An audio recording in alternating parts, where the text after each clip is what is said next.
The Mandalorian and Grogu movie feels already forgotten. The hype died down as it came and went.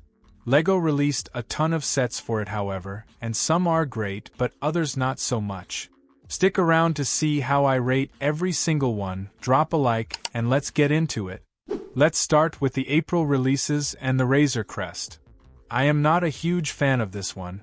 $150 is still overpriced, and the build just doesn't impress me. It's a nice display model, and the yellow makes it stand out more than the previous version, but that's about it. The interior is disappointing. It lacks real detail and space for figures, and the cockpit is really the only decent part in my opinion. The minifigure lineup isn't insane either, but Zeb completely carries the set. This single figure has a ton of detail, featuring dual molded arms and legs, leg printing, and overall, it's a sick figure. However, I don't think it can save the set. I'm going to give it a 6 out of 10.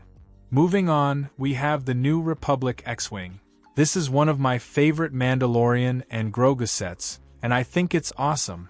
It's the first New Republic X-Wing we have ever gotten, featuring a unique blue and white color scheme, different from the regular original trilogy version. It looks so sleek, as it uses many advanced techniques and costs a reasonable price of $70. The design is very cool, has stickers for detail and great play features, like the S-foils. All three figures are exclusive to the set, the standout being Carson Teva. Like in my review, I will give it a 9 out of 10 again. Next up, the Anzellan Starship.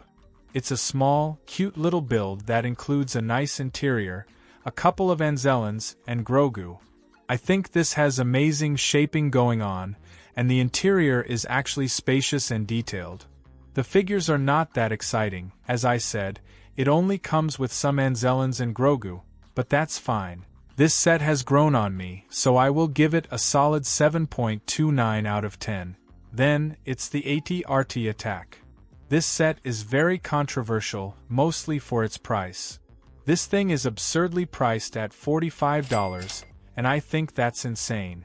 There is an AT-RT build, which, yeah, it's oversized, but I think it looks really good, and this turret build. The turret isn't canon, but it still adds to the playability. The figures are the main driving factor, specifically the AT-RT driver. This one is exclusive to the set and uses the Shore Trooper helmet.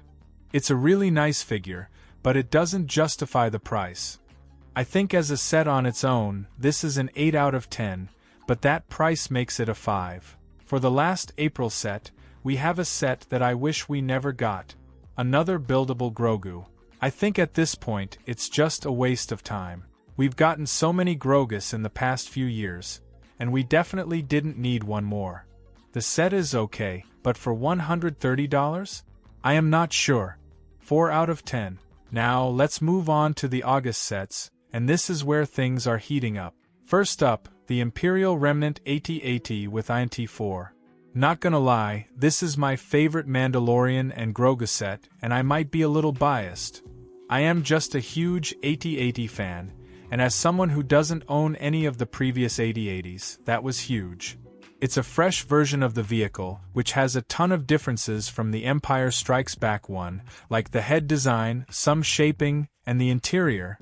It is very intimidating, bulky, and tall, features great design and shaping, and the color mix with the light and dark gray is fantastic. In the interior, it can accommodate the INT-4 and a speeder bike, though there isn't anything else. The head is probably my biggest complaint, as I wish it could fit 3 figures like the 2021, and the cannons on the front looked a little better, but I get they had to integrate the shooters. On the minifigure side, I think the lineup is phenomenal, with all the exclusives like the 2 new Remnant Snowtroopers, the new Imperial Warlord, and the AT-AT driver. Then you get your common Mando and Grogu, and another normal Snowtrooper. I wish we could have gotten another pilot if the head could fit both of them, or at least this Imperial officer from the movie. By the way, I was actually lucky enough to spot this set early in stores, but sadly didn't end up picking it up. But other than that, I think it's almost perfect. Definitely a 9.78 out of 10. Oh, almost forgot. We also have the Hutt Palace Sentry Droid Showdown. All jokes aside, this set isn't that exciting build-wise, but the figures are interesting. We get a new Embo with his dog, which I think will be the reason most of us get this set. The builds are very mid, the entrance is really small and out of scale, but the droid is cool, a little colorful, but I think it's good.